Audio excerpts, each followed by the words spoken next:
Welcome to the Snappy News. Very energetic. Yeah, classic opener. And our source material notes that right after that, there's a quick call to action. The usual asking viewers to subscribe, comment below with their opinions. Standard engagement stuff. Yeah, But then it shifts pretty quickly into the main story. exactly. And the core topic for this segment, the thing we're really unpacking from this source, is a recent and frankly quite horrifying anti-Semitic attack in Boulder, Colorado. It's a major story. And our goal here, as always, isn't just to retell what the newscast said. No, it's more about how this particular segment framed it. What information did they choose to highlight? What perspectives did they bring in? What does that tell you, the listener, about how these stories get constructed? Right, analyzing the report itself. So let's start where the newscast seems to start, with the attack itself. Our source says the report described it as an act of horrific anti-Semitic terrorism. Strong language right off the bat. Yeah. And it specifically targeted people who were peacefully marching. The march was for the hostages held by Hamas. And the methods used, as detailed in the source, Mhm. well, they're brutal.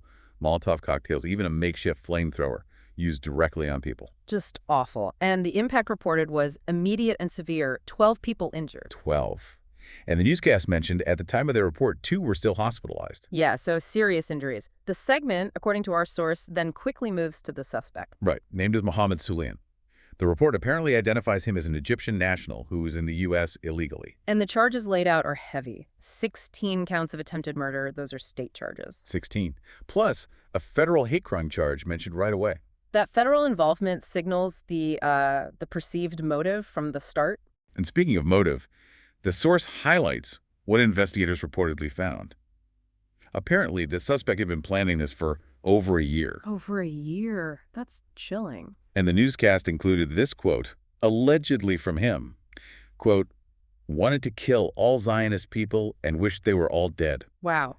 Yeah, putting that quote in the report leaves very little room for interpretation about the alleged bias, Absolutely. Our source also gives us a few details about his initial court appearance. Said it was very quick. His first appearance. And done remotely from jail, not actually in the courtroom. Which isn't unusual for initial appearances, but the bail amount mentioned in the report is striking. $10 million. $10 million. The reporter in the segment apparently suggested there was no chance he'd get out. Seems likely at that level. And the next step mentioned in the source was Thursday for the formal filing of charges. And the newscast makes sure to mention the joint effort, right? FBI, Department of Justice, working with Boulder Police. Yeah, highlighting that multi-agency investigation, especially focusing on that federal hate crime angle. It really underscores the seriousness with which law enforcement is treating this, or at least how the newscast wants to portray it. Good point. It frames the official response, but then the focus shifts, importantly, to the victims. Yes. It reminds viewers, 2 people still in the hospital, others released, but then it zooms in. It really does.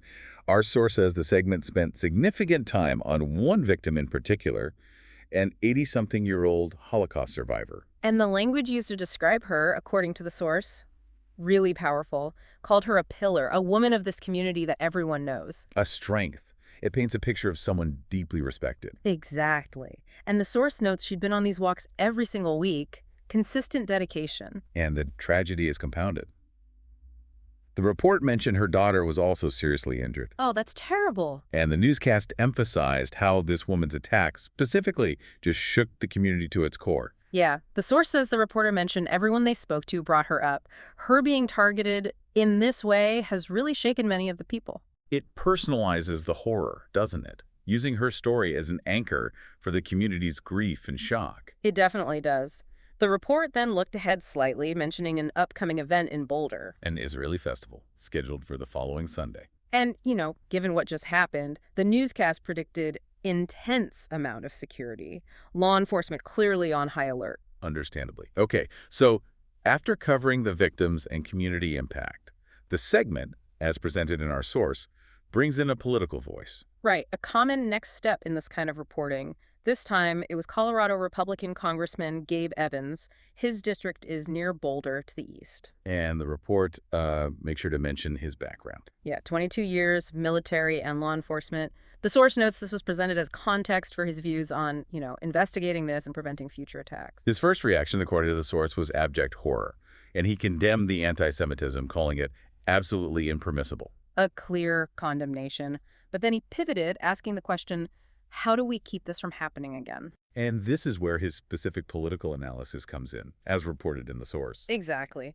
He focused on what he termed sanctuary states, specifically naming Colorado. And his claim, as presented, was that these state policies prohibit state and local law enforcement from being able to work with their federal counterparts on immigration matters. It's important to understand his definition here, as reported. He's linking sanctuary specifically to this alleged restriction on federal cooperation on immigration. The actual scope of such policies can be, well, complex and vary a lot. Sure. But his argument in the newscast was that this lack of cooperation prevents putting all the pieces of the puzzle together. And he used the suspect as his example, pointing out he was, according to the report, an illegal immigrant who'd overstayed visas. Right. And the congressman framed the suspect's alleged attempt to buy a firearm as a potential red flag that might have been caught if information sharing wasn't restricted. So he's drawing a direct line between the suspect's status, the alleged planning, and the state's sanctuary policies as he defines them. The newscast also included his answer to whether Colorado is doing enough against anti-Semitism.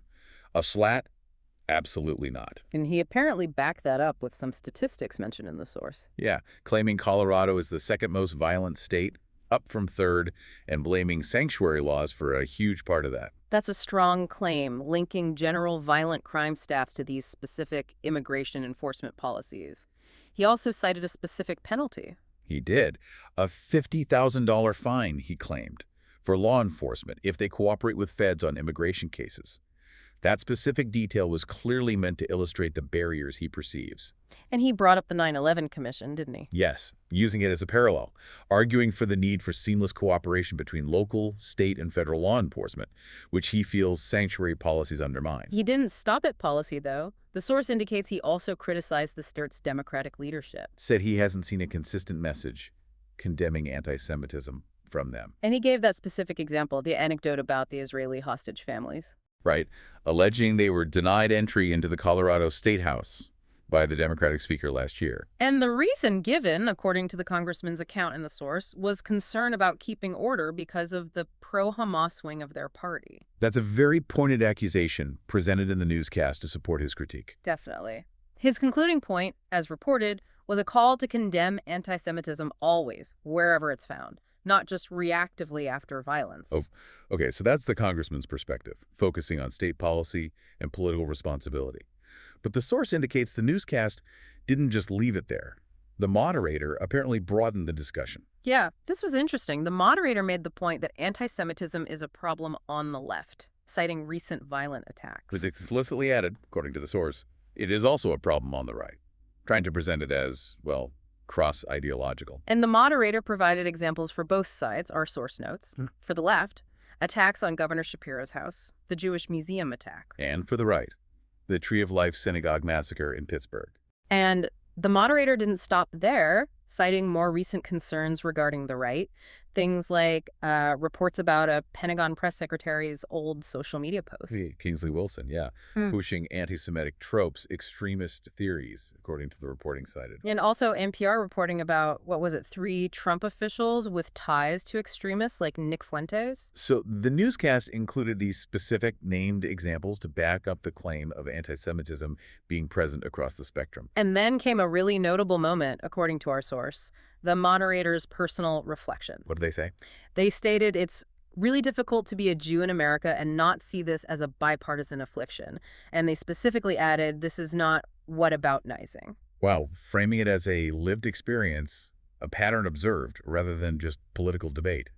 That's quite direct for a news segment. It really is. It aims to shift the focus from blame to the pervasiveness of the threat itself. How did Congressman Evans respond to that broader point, according to the source? Well, he acknowledged the point about violence right now coming from the left, sort of mirroring the moderator's initial framing of recent attacks. But then he quickly pivoted back to his main points. The need for law enforcement cooperation, especially ending sanctuary state policies, as he sees them, to prevent attacks. So doubling down on his proposed solutions. Right, and reiterating the need to condemn anti-Semitic words and deeds always, wherever they appear, and hold people accountable for bias crimes. It's fascinating how this segment shows that dynamic. The moderator trying to broaden the issue. The politician acknowledging but refocusing on their specific policy concerns and criticisms. It really highlights how different actors approach the same problem with different priorities and framings. The source also mentions other guests were present, like Ted Deutsch. Former congressman, now CEO of the American Jewish Committee. Right. But the guest whose comments are captured in our source excerpt is Leora Rez. She's the founder of Stop Antisemitism. And her perspective adds yet another dimension, doesn't it? A very personal, historical one. Absolutely. The source identifies her as a refugee from the former Soviet Union. Her family fled, specifically the horrors of socialism and anti-Semitism. So she has direct family experience with state-sponsored persecution. Yes. And she shared that growing up in America, she felt very thankful and blessed, saying she never experienced anti-Semitism herself as a child or teen. But she grew up hearing the stories. Exactly. The horror stories from family about the horrific oppression and what she called apartheid-like conditions for Jews back in the USSR. And how does she connect that past to the present situation? That's the powerful part. She said now, in her mid-40s, as a wife and mother, she feels she is seeing history repeating itself. Seeing history repeating itself. And she finds it extremely, extremely frightening. That personal testimony, grounding the current events in that historical trauma and fear, adds a whole different weight to the discussion. It really does. It moves beyond policy debates and statistics to raw, lived fear based on historical precedent. So if we step back and connect these dots, what does this deep dive into just one news segment really show us? Well, it shows how a single event, this terrible attack, immediately becomes a focal point for so many different things all at once. You've got the crime details, the legal process, the profound community impact focused through that incredibly resilient Holocaust survivor. Then layered right on top, you get political analysis tying it to immigration policy, law enforcement debates, critiques of political leaders. Followed by an attempt to broaden the context, to say, hey, this isn't just one group's problem, providing examples across the political divide. And finally, that deeply personal historical perspective connecting today's fear to past oppression. The value in analyzing this source isn't just learning about the Boulder attack. It's seeing how the news constructs the story, what elements get included, how are they juxtaposed. A crime report becomes a policy debate, becomes a historical reflection, all in minutes. Exactly. And that's why this matters for you, the listener. Understanding how news is framed helps you see the choices being made, the perspectives being elevated, and the connections being drawn, or maybe not drawn. It shows how complex issues like anti-Semitism are presented, often through multiple, sometimes competing lenses simultaneously. Individual hate, systemic policy, political division, historical memory, all packed into one report. Which leads us to a final thought, something for you to consider based on everything presented in this one source. When a single report on an anti-Semitic attack immediately pulls in threads about immigration, state versus federal power, left versus right ideologies, and echoes of past persecutions, what does that complex, sometimes conflicting tapestry tell us about the real difficulty in finding a shared understanding, let alone a unified strategy, for confronting anti-Semitism in our current moment?